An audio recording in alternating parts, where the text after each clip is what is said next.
Bulletin के आगाज में डॉलर की ऊंची उड़ान से मुतालिक आपको आगाह करेंगे। इंटरबैंक में डॉलर बुलंद तरीन सतह पर पहुंच चुका है। इंटरबैंक में डॉलर की कीमत में 24 रुपए 54 पैसे इजाफा देखने में आया है। इंटरबैंक में डॉलर 255 रुपए 43 पैसे पर बंद हुआ, जबकि ओपन मार्केट में डॉलर 15 रुपए महंगा हुआ है, जिसके बाद ओपन मार्केट में डॉलर 258 रुपए का हो गया। इस पर मुआशी माहिरीन का मिला जुला रद्द अमल सामने आया है। उनका क्या कहना है, आइए देखते हैं।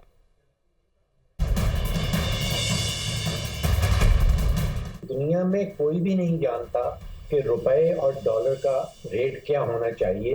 सिर्फ एक एंटिटी है जिसको हम कहते हैं मार्केट। सिर्फ मार्केट ये जानती है कि रुपए और डॉलर का रेट क्या होना चाहिए। तो स्टेट बैंक फिक्स करता है तो वो भी गलत करता है, वो भी बोगस रेट बताता है, और फिर इस सारे ड्रामे के नतीजे में एक बहुत बड़ा नुकसान उठाना पड़ता है पाकिस्तान को और पाकिस्तान में रहने वालों को। मेरा ख्याल है कि मेरा तखमीना यह है कि पिछले 5-6 महीनों में जो हमने मसनूई तरीके से डॉलर और रुपए के रेट को रोकने की कोशिश की है, उसके नतीजे में 14 से 15 अरब डॉलर का मुल्क को नुकसान पहुंचा है। दो ऑल्टरनेटिव हैं, मुतबादिल रास्ते हैं इस वक्त पाकिस्तान के पास। एक ये है कि IMF के पास वापस जाना, और दूसरा ये है कि IMF के पास वापस ना जाना। अगर तो हम IMF के पास वापस नहीं जाते तो फिर जो डिफॉल्ट का लफ्ज आपने इस्तेमाल किया उसका खदशा बहुत बढ़ जाता है। अगर IMF के प्रोग्राम का हिस्सा बन जाते हैं, जो कि अब इशारे नजर आ रहे हैं कि हुकूमत तैयार है, जिस तरह ये रुपए और डॉलर के एक्सचेंज रेट के हवाले से फैसले लिए जा रहे हैं, तो फिर मेरे नज़दीक डिफॉल्ट का किसी किस्म का कोई खतरा नहीं है। IMF की ये जो खबर है, ये जो रिक्वेस्ट है कि भाई आप ओपन मार्केट पर छोड़ दें, और आप गवर्नमेंट ने रियलाइज़ करते हैं कि छोड़ना ही आखिरी हरबा है, तो उससे ये होगा कि अब आपके पास 3 प्राइसेस नहीं चलेंगी। अब आपका ओपन मार्केट का ही प्राइस चलेगा, लोगों को उसी के प्राइस पर मिलेगा, और एक ये स्पाइक होकर फिर कहीं पर सेटल होगा। ये स्पाइक होता है जब डिफरेंस बहुत बढ़ जाता है। इंशाल्लाह आप देखेंगे कि कहीं पर ये सेटल डाउन हो जाएगा, और फिर हमको वो जो ख़तरा था कि भाई हमारे पास IMF के पॉलिसीज़ में नहीं ज़िद करके बैठेंगे कि नहीं जाएंगे, वो अब ख़त्म हो गया। उसी का इफेक्ट आप देख रहे हैं कि इन्वेस्टर्स ने यहाँ पर बढ़ चढ़ कर मार्केट में हिस्सा लिया है। मईशत के 2 तरह के असर होंगे। सबसे पहले तो बेयकीनी का खात्मा होगा, क्योंकि 2000 से ज़ायद कंटेनर बाहर फंसे हुए थे पोर्ट के ऊपर। LCs नहीं खुल रही थी, ताजिरों में बेचैनी पाई जा रही थी, तो वो चीज़ थोड़ी क्लियर होगी। इम्पोर्ट स्टार्ट हो जाएंगी थोड़ी सी, हम देखेंगे। लेकिन ऑन द अदर हैंड हम देखेंगे कि इन्फ्लेशन का एक स्पाइक खाएगी, और आप देखेंगे कि महंगाई बहुत बुरी तरह से आगे आने वाले दिनों में हमें लग रहा है कि बढ़ेगी। खासतौर पे पेट्रोलियम प्राइसेस गवर्नमेंट को बढ़ानी पड़ेगी। ये ज़रूरी था कि जो करेंसी पे जो कैप हटाने का जो है डिसीजन बहुत ज़रूरी था, क्योंकि अगर हम IMF के प्रोग्राम में जाते हैं तो हमें 30% जो महंगाई इन्फ्लेशन बढ़ सकता है, और जो अगर IMF का प्रोग्राम नहीं करते तो 50% जो है हमें इफेक्ट पड़ेगा। तो इससे जो है हमारा एक मसला तो हल हो जाएगा। जिस तरह आप देखें कि IMF की कंडीशन करेंगे तो हमें बाहर से भी इमदाद मिल जाएगी, और मुल्क भी डिफ़ॉल्टर नहीं होगा। इसके अगेंस्ट हम देखें तो इसका जो नेगेटिव इम्पैक्ट जो है वो आम आवाम पे पड़ेगा, क्योंकि आम आवाम की जो बुनियादी चीज़ें हैं, खाने पीने की है, दालें हैं, और जितने मज़ीद आइटम हैं वो सब जो है महंगे हो जाएंगे। साबिक वज़ीर ख़जाना मिफ्ताह इस्माइल ने कहा कि हुकूमत का डॉलर को फ्री करना एक अच्छा इक़दाम है। उनका कहना था कि डॉलर को फ्री छोड़ने पर कीमतों पर अब प्रेशर आएगा। कराची में सेमिनार के बाद मीडिया से गुफ्तगू करते हुए उन्होंने कहा कि पाकिस्तान को इक़्तिसादी परेशानियों से बचाने के लिए प्रेशर ग्रुप बनाएंगे। पार्टी छोड़ नहीं रहे, इलेक्शन नहीं लड़ेंगे। इसहाक डार को जवाब देना मेरा हक था, पार्टी को इससे कोई एतराज़ नहीं।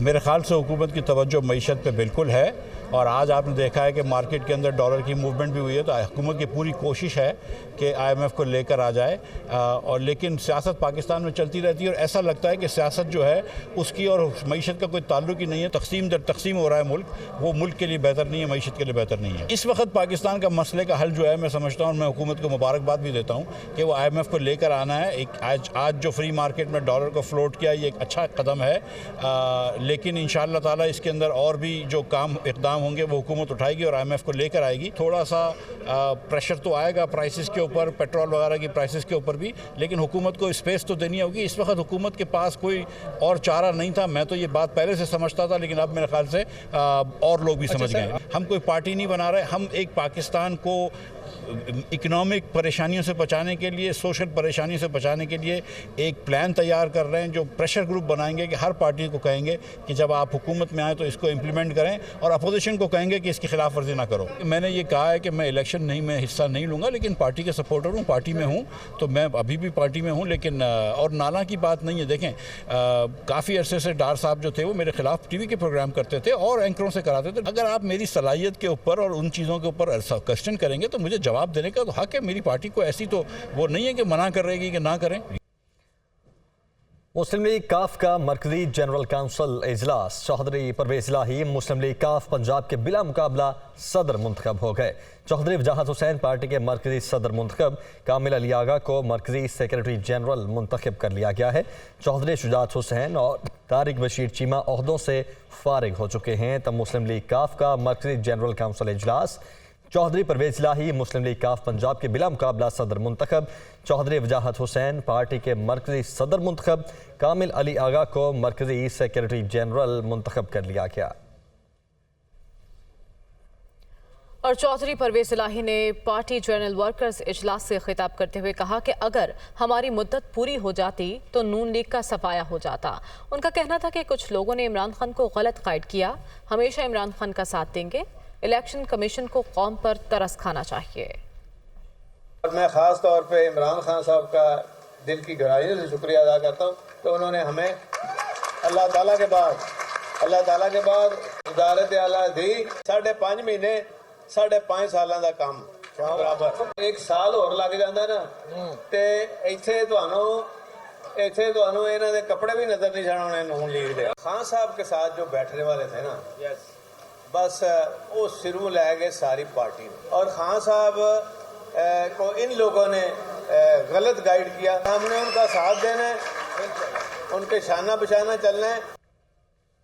तारिक बशीर चीमा और चौधरी सालिक हुसैन ने न्यूज़ कॉन्फ्रेंस में कहा कि मुस्लिम लीग काफ के सदर चौधरी शुजात हुसैन हैं। ये नहीं हो सकता पंजाब का सदर मरकजी सदर और तमाम ओहदेदारों को तब्दील कर दे। ये वो टोला है जो बाज़ाब्ता तौर पर PTI में जम होने जा रहा है। वक्त आने पर बताएंगे लाहौर में ड्रामा क्या रचाया जा रहा है। मुस्लिम लीग के नए ओहदेदार जो हैं वो अनाउंस किए हैं, जिसमें चौधरी वजाहत हुसैन साहब को सदर और कामिल अली आगा को पाकिस्तान का सेक्रेटरी जनरल उन्होंने अनाउंस किया है। गैर आईनी हरकत है, जबकि ये मामला इलेक्शन कमीशन में जेर समात है।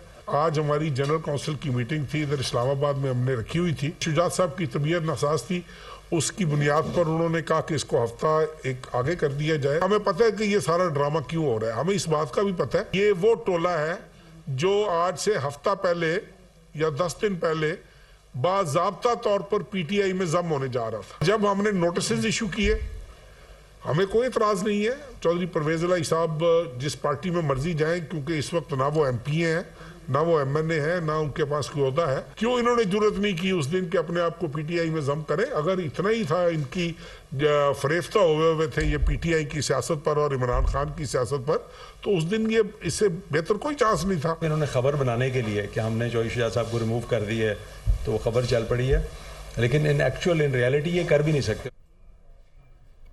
इमरान खान और कासिम सूरी पर आर्टिकल 6 लगना चाहिए था। वज़ीर आज़म के मुआविन खुसूसी मलिक अहमद खान का कहना है कि उन पर आर्टिकल 6 ना लगाना हुकूमत की सबसे बड़ी गलती थी। फवाद चौधरी को मुतनाज़ बयान नहीं देना चाहिए था, ताहम उनके चेहरे पर कपड़ा डालकर अदालत में पेश करना गलत है। वो इस्लामाबाद में प्रेस कॉन्फ्रेंस कर रहे थे। इस हुकूमत से जो सबसे बड़ी गलती हुई है, इनके ऊपर आर्टिकल 6 ना लगाकर इनके कासिम सूरी पर आर्टिकल 6 लगता था, इनके इमरान खान पर आर्टिकल 6 लगता था। वो जिसने बंद सील लिफाफे के अंदर एनविलोप ऐसे असेंबली के अंदर लहराया था ना कि मुझे ये मिल गया है और ये वो चीज है जिसकी बुनियाद पर मैं रूलिंग दे रहा हूं कि असेंबली को तोड़ रहा हूं। गवर्नर साहब ये समझते हैं कि ये जो एक्ट इन्होंने किया है परवेज इलाही साहब ने, ये इंडिपेंडेंट माइंड के साथ नहीं किया। परवेज इलाही ने ये एक्ट किया है bound by influence of Imran Khan, और इमरान खान ने डेसोल्यूशन के लिए कोई मुनासिब रीजन भी नहीं दिए। ये एक फर्द वाहिद की चॉइस नहीं होती, ये हालात और वाकयात के साथ होता है। आइन में लिखा है कि 90 दिन के अंदर इंतखाबात होने चाहिए, लेकिन अगर 90 दिन में इंतखाबात नहीं होते तो फिर आइन में नहीं लिखा कि क्या होगा। फवाद को नहीं धमकी देनी चाहिए थी, ये वो फवाद है ही नहीं। मैं इस फवाद को जानता हूं, मैं कंडेम करूंगा अगर किसी किस्म की कोई ब्रुटैलिटी होगी, अगर ड्यू प्रोसेस नहीं होगा, अगर उसके साथ कोई ज्यादती होगी तो I will be the first one to come and sit. कल उसके मुंह पे कपड़ा डाल के नहीं लाना चाहिए था, उसको ओपनली कोर्ट में पेश करते। मलिक अहमद खान के बयान से लगता है वो आइन से बगावत करने जा रहे हैं। पीटीआई रहनुमा असद उमर ने लाहौर में मीडिया से गुफ्तगू करते हुए कहा कि कौम इस वक्त इमरान खान के साथ खड़ी है। बताएं किस कानून के तहत इमरान खान को गिरफ्तार किया जाएगा। मलिक अहमद जो सीनियर रहनुमा हैं मुस्लिम लीग नून के, ये बात उन्होंने तस्लीम की कि आइन में ये तो लिखा हुआ है कि 90 दिन के अंदर अंदर इलेक्शन करवाने।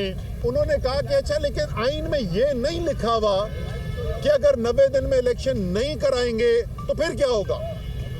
यानी खुल्लम खुल्ला वो ऐलान कर रहे हैं कि हम आइन से बगावत करने जा रहे हैं। किस कानून के तहत इमरान खान को गिरफ्तार किया जाएगा, कोई कानून के अंदर इसकी गुंजाइश मौजूद नहीं है। खैबर पख्तूनख्वा में जो इस वक्त काबीना बनाई गई है वो आप समझ लें कि पीडीएम की काबीना है। हजारों कारोबार बंद हो गए, लाखों लोग बेरोजगार हो गए, मजदूर अपनी नौकरी से, और नतीजा ये निकला कि 200 से नीचे लाने वाले डॉलर आज 250 रुपए के अंदर मार्केट के अंदर डॉलर नहीं मिल रहा है।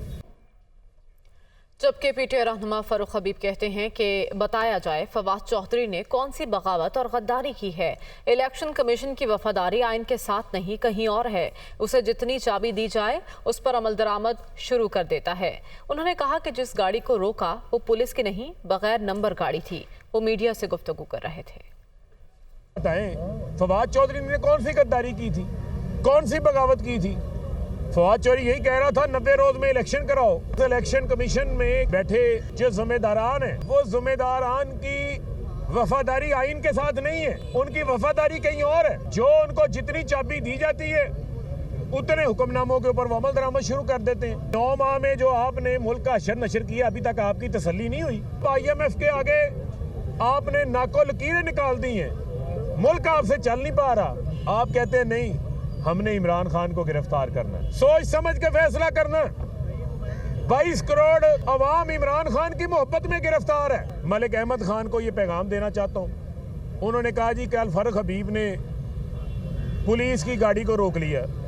और भाई पुलिस की गाड़ी तो नहीं थी, उसके ऊपर तो कोई नंबर प्लेट भी नहीं थी, वो तो कोई नामालूम काला वीगो था और मैं तो उनको तौहीन अदालत से रोक रहा था। वज़ीर-ए-आज़म से इत्तेहादी जमातों के सरबराहान की मुलाकात खत्म हो चुकी। आसिफ जरदारी और मौलाना फजल रहमान वज़ीर-ए-आज़म हाउस से रवाना हो चुके हैं। मुलाकात में मुल्क की सियासी सूरत हाल पर तबादला ख्याल किया गया। पंजाब खैबर पख्तूनख्वा में इंतखाबात से मुतालिक सियासी हिकमत अमली पर मुशावरत की गई। तो वज़ीर-ए-आज़म से इत्तेहादी जमातों के सरबराहान की होने वाली मुलाकात अब ख़त्म हो चुकी है। इस मुलाकात में आसिफ अली जरदारी और मौलाना फजल रहमान मौजूद थे। ये दोनों अब वज़ीर-ए-आज़म हाउस से रवाना हो चुके हैं। जावेद हुसैन हमारे साथ मौजूद है, उनसे मज़ीद तफसीलात जानने थे। जावेद, क्या तय हुआ इस मुलाकात में? जी बिल्कुल, इस हवाले से जो है वो एक अहम मुलाकात वज़ीर-ए-आज़म हाउस में हुई, जिसमें जो इत्तेहादी बड़ी जमातों के सरबराहान हैं, जिसमें PDM के सरबराह मौलाना फजल रहमान और पीपल्स पार्टी के सरबराह जो है वो को चेयरमैन आसिफ अली जरदारी ने, साबिक सदर आसिफ अली जरदारी ने मुलाकात की है। और ज़राए ने बताया है कि इस मुलाकात में मुल्क की मजबूरी जो सियासी सूरत हाल है उसका जायज़ा लिया गया है, और साथ में जो पंजाब और खैबर पख्तूनख्वा के इलेक्शंस हैं उस पर आइंदा की जो सियासी हिकमत अमली है और PDM के साथ मिल के आइंदा इंतखाबात में किस तरह से चला जाएगा, इस पर भी तबादला ख्याल किया गया है। दूसरी जानिब जो निगरान सेटअप आया है उस पर भी बातचीत की गई है, और 90 दिन में जो इलेक्शंस होने हैं और ये तरीक़ाकार, ये मरहला जो है वो कैसे अबूर किया जाएगा उस पर भी मुशावरत की गई है, और सियासी जो हिकमत अमली है उसको वज़े किया गया है। और ज़राए ये बता रहे हैं कि जो डिजिटल मरदमशुमारी जो कि पाकिस्तान में पहली बार होने जा रही है उससे मुतालिक भी लाहेमल पर गौर किया गया है कि डिजिटल मरदमशुमारी से के तहत अगर आम जो इंतखाबात हैं वो करवाए जाएँ तो क्या सूरत हाल रहेगी। उस सूरत में अगर इलेक्शंस को डिले करवाया जाता है और निगरान सेटअप की जानिब से कोई इस तरह की इस्तदा की जाती है तो फिर क्या सूरत हाल रहेगी, इस पर भी मुशावरत की गई है। तो मजमूई तौर पर जो इलेक्शंस हैं और मजमूई तौर पर जो सियासी सूरत हाल है उस पर तबादला ख्याल किया गया। बहुत शुक्रिया, आपने अपडेट किया। और खैबर पख्तूनख्वा निगरान काबीना ने हल्फ उठा लिया। गवर्नर हाउस में निगरान काबीना के 14 अरकान ने बहैसियत सूबाई वज़रा अपने ओहदों का हल्फ उठाया। गवर्नर गुलाम अली ने निगरान वज़रा से हल्फ लिया। गवर्नर हाउस पेशावर में निगरान सूबाई काबीना की तकरीब हल्फ बर्दारी हुई। निगरान वज़ीर आला मोहम्मद आज़म खान भी तकरीब हल्फ बर्दारी में शरीक हुए। अब्दुल अलीम कसूरिया, सैयद मसूद शाह, हामिद शाह, सावल नज़ीर, बख्त नवाज, फजल इलाही, अदनान जलील, शफीउल्लाह खान, हाजी गुफरान, खुशदिल खान, ताज मोहम्मद आफरीदी, मोहम्मद अली शाह, जस्टिस रिटायर्ड इरशाद कैसर और शाहिद खान खटक ने हल्फ उठाया। सेनेट के इजलास में कायदे हिज़्ब इख्तिलाफ शहजाद वसीम के इजहार ख्याल के दौरान हुकूमती अरकान का शोर शराबा ऐवान मछली मंडी बन गया। पीपल्स पार्टी के सेनेटर बहरबन तंगी और PTI के सेनेटर सैफुल्ला अबड़ो में तल्ख जुमलों का तबादला हुआ। इस्लामाबाद से ये रिपोर्ट देखिए। सेनेट के इजलास में कायदे हिज़्ब इख्तिलाफ शहजाद वसीम के इजहार ख्याल के दौरान शोर शराबा। पीपल्स पार्टी के बहरमन तंगी और सैफुल्ला अबड़ो में तल्ख जुमलों का तबादला। ऐवान मछली मंडी बन गया। ऐवान में बहस मुबासे के दौरान बहरमन तंगी ने सैफुल्ला अबड़ो से मुखातिब होकर कहा कि तुम जरदारी के जूते के बराबर नहीं। इस दौरान पीपल्स पार्टी की पलविशा खान भी निशिस्त से खड़ी हो गईं, जिसके साथ ही ऐवान में खूब शोर शराबा हुआ और वो मछली बाजार का मंजर पेश करने लगा। बहरमन साहब प्लीज लीडर ऑफ अपोजिशन तकरीर कर रहे हैं, करने दें प्लीज। जी बैठें जी, तशरीफ रखें। कायदे हिज़्ब इख्तिलाफ सेनेट शहजाद वसीम ने ऐवान में इजहार ख्याल करते हुए कहा कि फस्तायत का बाजार गर्म है, कोशिश है कि आजाद आवाजों को दबाया जाए। इमरान खान के साथ लोग एक नजरिए के साथ खड़े हैं। फवाद चौधरी ने इलेक्शन कमीशन के रवैये पर तबसरा किया। उन्होंने कानून तो नहीं तोड़ा। उनके निगरान वज़ीर आला के होते हुए फवाद पर क्रैकडाउन शर्मनाक है। इलेक्शन कमीशन को आईनी गैर जानिबदारी अपनानी चाहिए। शहजाद वसीम ने कहा कि हमारे तमाम तर तहफ़्फ़ुज़ात के बावजूद इलेक्शन कमीशन ने मुतनाज़े शख्स का इंतखाब किया। फवाद चौधरी को हथकड़ी लगाकर ऐसे चादर डालकर अदालत में पेश किया गया जैसे वो दहशतगर्द हों। हुकूमत सारा जोर सियासी मुखालिफिन को दबाने में लगा रही है।